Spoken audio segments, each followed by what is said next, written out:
Thank you all once again for stopping in for the next episode of Confronting Evil. Tonight, we find out some backstory on our hunting duo, as well as meet up with an old acquaintance of their mother's. So, get ready for thrills as you cheer and scream your way through this one. Welcome back to Confronting Evil.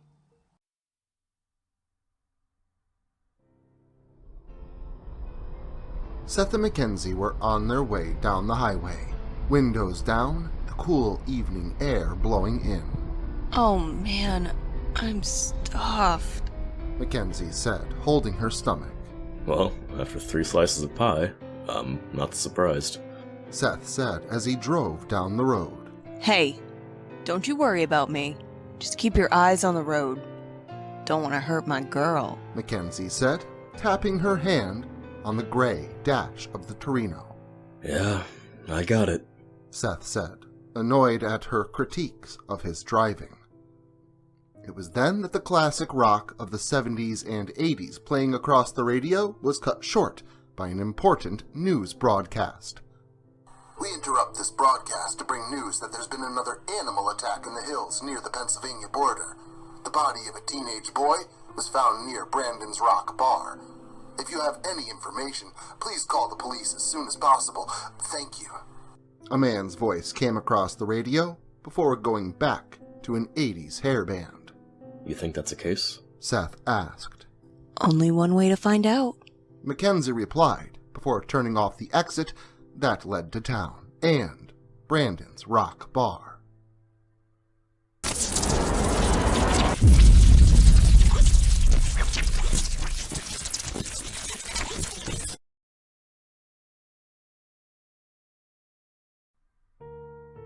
The little town was just over the Pennsylvania-Ohio border, and by the size of it, it looked like one of those places where everybody knew everybody.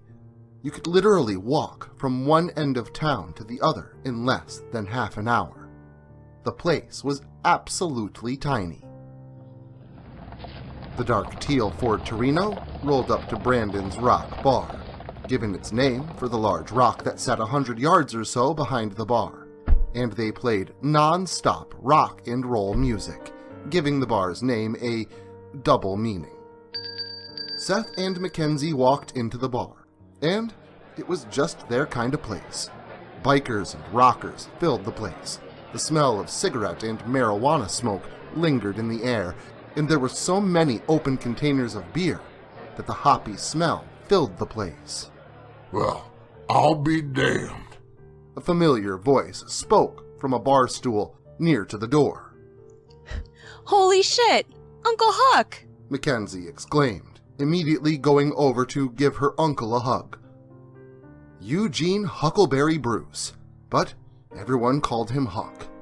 He had heard stories of the great Shiloh from his older brother, Ray Bob, and some while after his death, he sought her out. Mackenzie and Seth were only toddlers at the time, and Shiloh hadn't even gotten into the monster hunting business yet, and he just wanted to meet her. And after that, they became such good friends that he became the godfather to Seth and Mackenzie, and they would grow up calling him Uncle Huck. The one and only, Huck replied with a smile. What are you doing here? Last I heard you were out in Vegas with... Seth began, but was interrupted. Luann? Eugene huffed. Don't remind me. She's the reason my house is my car, he said, pointing out the window to the camper parked outside. Ouch. Sorry to hear that, Huck, Mackenzie said.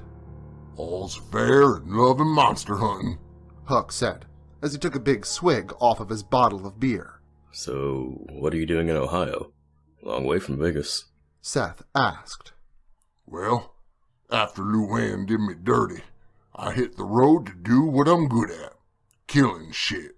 Huck began.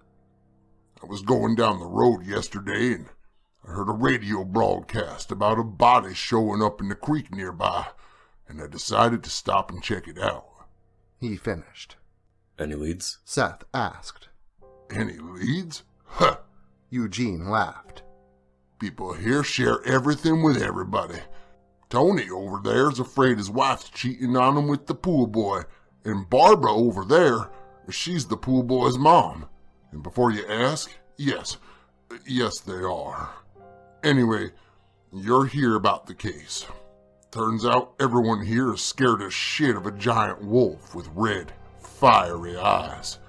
He explained. Werewolf? Seth asked. Sounds like it.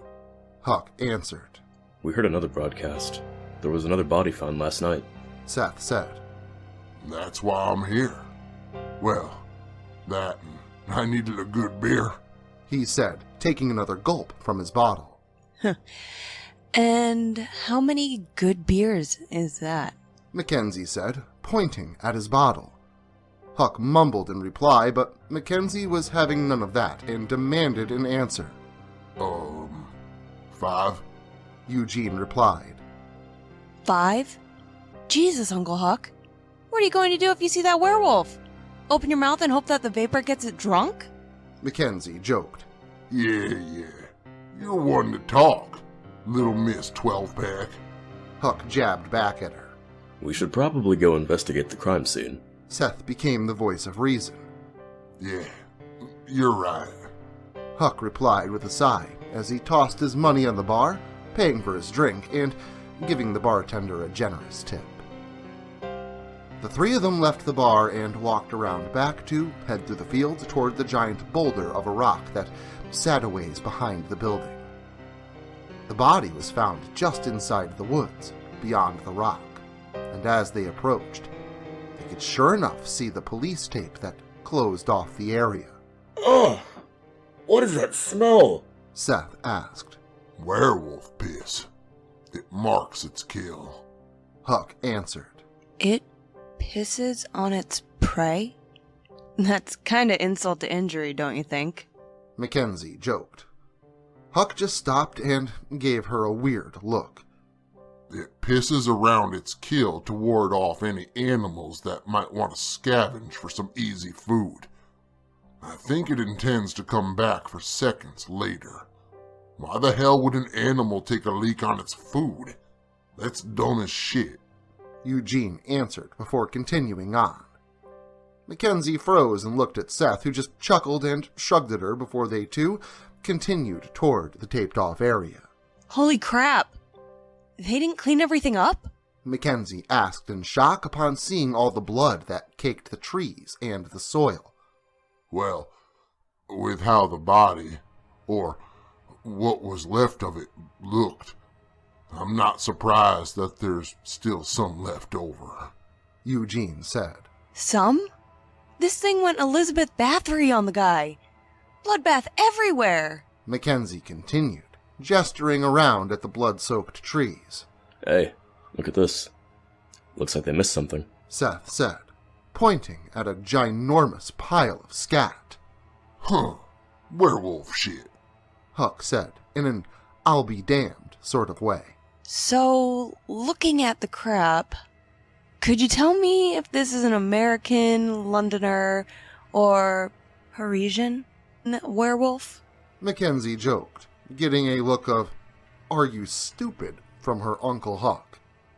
Wait, the CSIs didn't miss this. This is fresh. It's still warm. Eugene said, holding his hand over a steaming pile of crap. Well, that's gross, Mackenzie said with a disgusted, grimacing smile. So, you mean whatever left this massive pile is nearby? Seth asked. Without warning, Seth was pounced on by a giant wolf. The thing was easily twice the size of Huck, and he was a fairly big guy. But this thing made him look like a child's toy. Mackenzie acted quickly and reached for the iron dagger at her belt, where she drove it into the thing's side, right between its ribs. But this did nothing beyond angering the mighty beast. It simply reached over and grabbed a hold of Mackenzie's hand, dagger still in her grasp, and pulled the dagger out of itself while simultaneously lifting Mackenzie off the ground with great ease.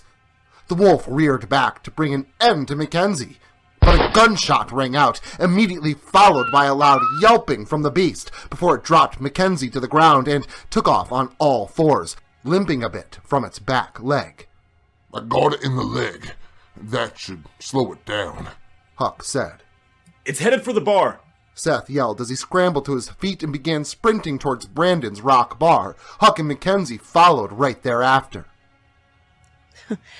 Why couldn't we find a werewolf that plays basketball? Or chases after a ball?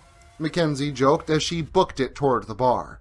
Eugene Huckleberry trailed a ways behind her. He was a bit out of shape, and it showed, but he was still a competent monster hunter nonetheless. The trio of them watched as the limping, wounded beast disappeared around the corner at the front of the bar. They rounded the corner not long after, and almost instantly stopped.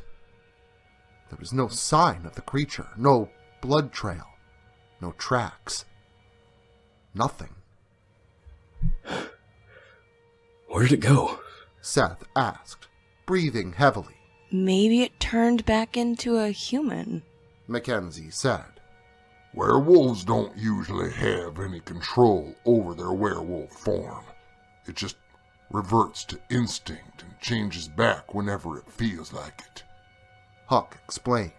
Wait, so what if it doesn't feel like it? Mackenzie asked. Then I guess they stay a wolf. Eugene shrugged. Mackenzie opened the door to Brandon's rock bar and peeked her head inside.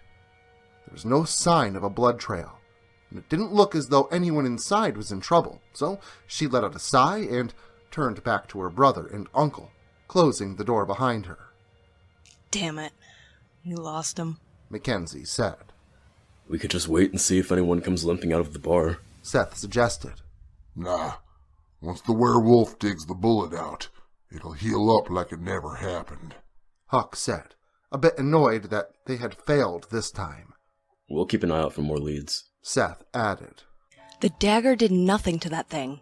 Mackenzie said. This thing can slice up demons, but it did nothing to that guy. What gives? She further asked.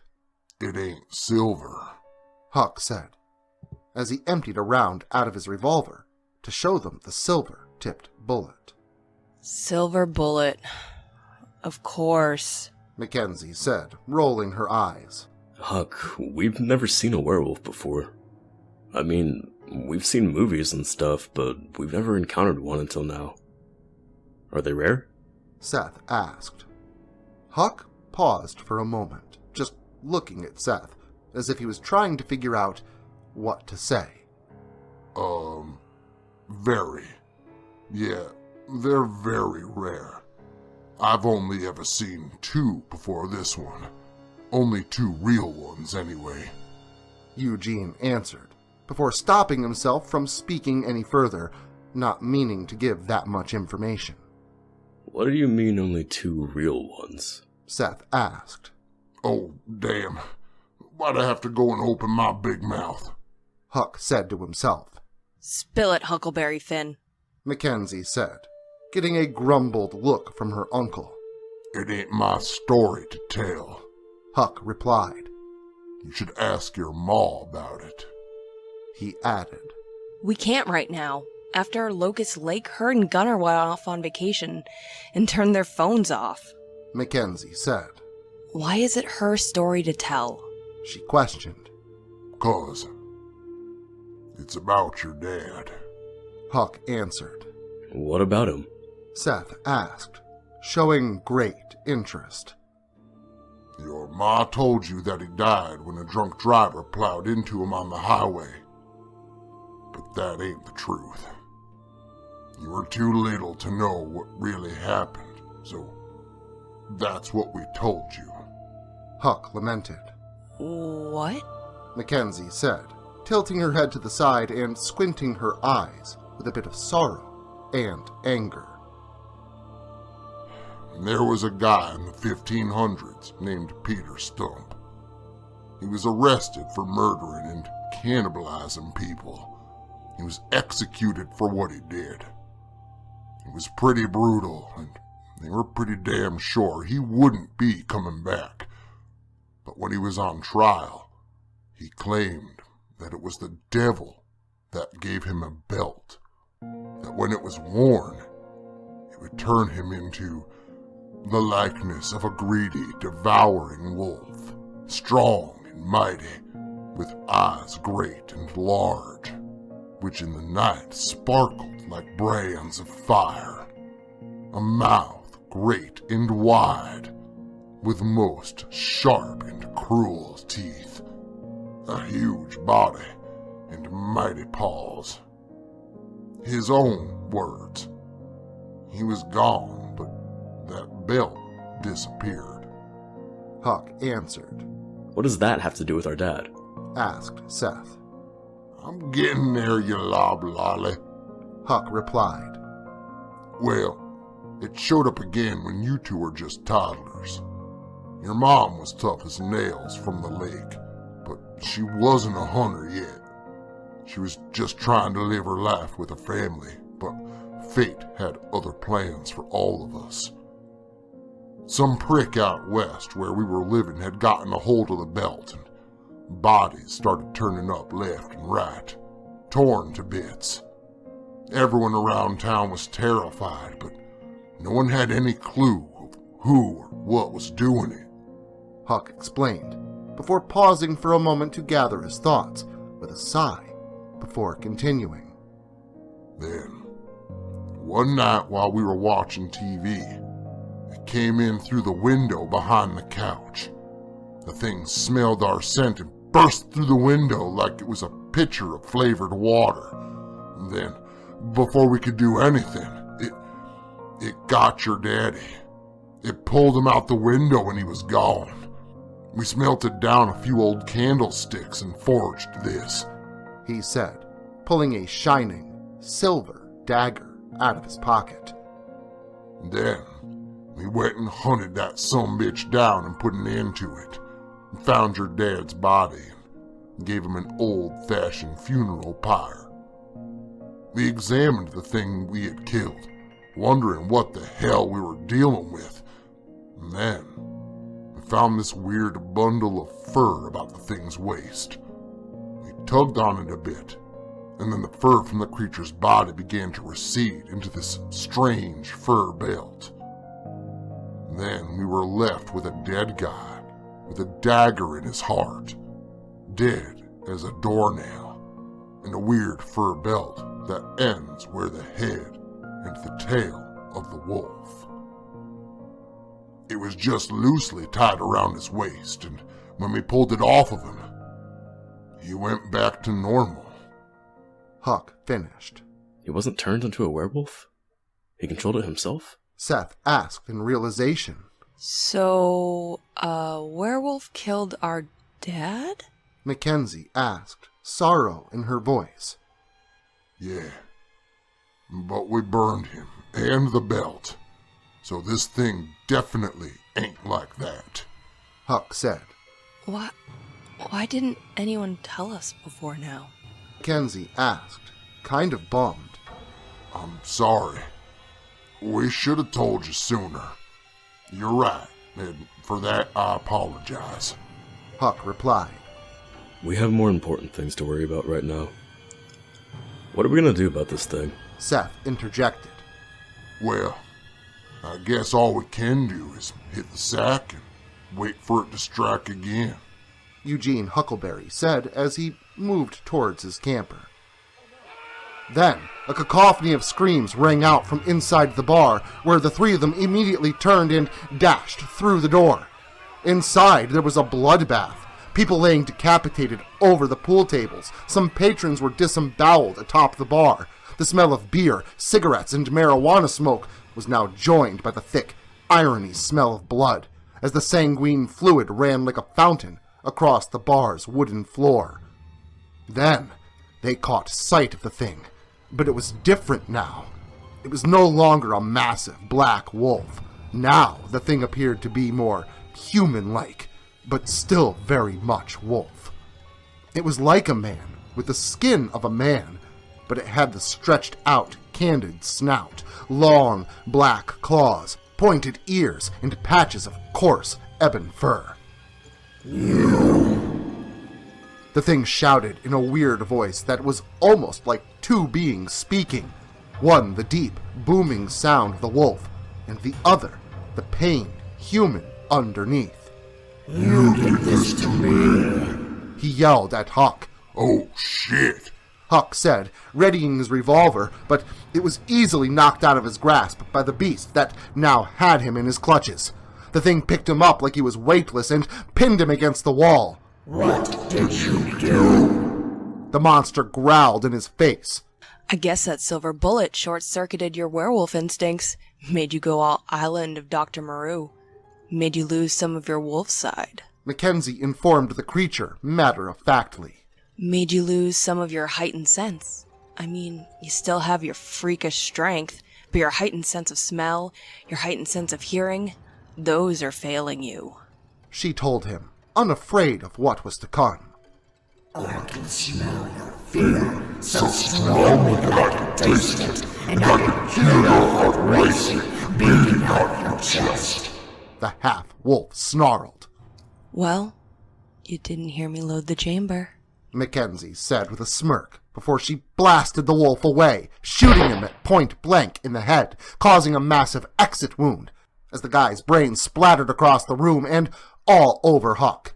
She then followed this up with a second silver bullet to the chest, piercing his heart to assure the end of the monstrous wolf. The thing dropped Huck as it fell to the ground like a sack of potatoes, landing with a sloppy thud upon the blood-soaked floor. Huck wiped the werewolf blood from his face with a handkerchief and looked over at Mackenzie. Thanks, he said. Don't mention it, Uncle Huck. She replied, handing his gun back to him. Take a look at this. Seth said in shock and awe as he reached down to the man's waist, where he pulled upon a belt that was wrapped around the beast's midsection. It was made of a wolf's pelt, a wolf that was black as night, its tail wrapping around and tying off on the wolf's head, forming a belt around the man's torso. As Seth loosened the knot, and it came away from the man's body, he could be seen reverting back to his normal self, his human self, the hair pulling back into his skin, and the claws and snout shrinking to normal proportions. I thought you said you and Mom burned the belt. Seth asked, holding it in his hand. We did. We watched it singe and go up in smoke. We sat there and watched it turn to dust. Huck said in shock, staring slack-jawed at the belt that was very clearly the exact same belt that he had witnessed go up in flames. That can't be the same belt. But it sure as shit looks the same. But how? Eugene said. Maybe the devil passed it along. Seth suggested. No freaking way. Huck said. You said it yourself, Huck. It looks the same. It's the same belt. Mackenzie said, looking at her uncle. So if we burn it, it might just get passed along to the next guy. So what should we do with it? Asked Seth. I don't know. Huck said, still confused by the whole ordeal. Let's keep it. Mackenzie suggested. What? We can't keep something like this. Seth said. It's the safest place for it. We can make sure it doesn't fall into the wrong hands. Mackenzie answered. Have you lost your marbles, Mackenzie? That thing hit you too hard? Asked Huck. No, I think she might be right. I think it would be the safest if we kept it. Seth said. If you say so. But don't go doing any dumbass shit like putting it on. Huck said. Oh, but it would go so well with my jacket. Mackenzie joked. Huck gave her another signature look that called her a dumbass with his eyes. After they all had a laugh, they doused the place in gas and lit it up, taking the belt with them and letting everything else burn behind them. As they walked out the door, they were watched from behind the flames by the true owner of the belt, the man with one red eye. He was not the devil, but perhaps something just as bad. Well, it certainly seems as though someone or something is working against our heroes from the shadows. Can Seth and Mackenzie overcome this dreadful force of darkness? Well, I can assure you that we're all gonna find out after the Christmas holiday when Confronting Evil returns.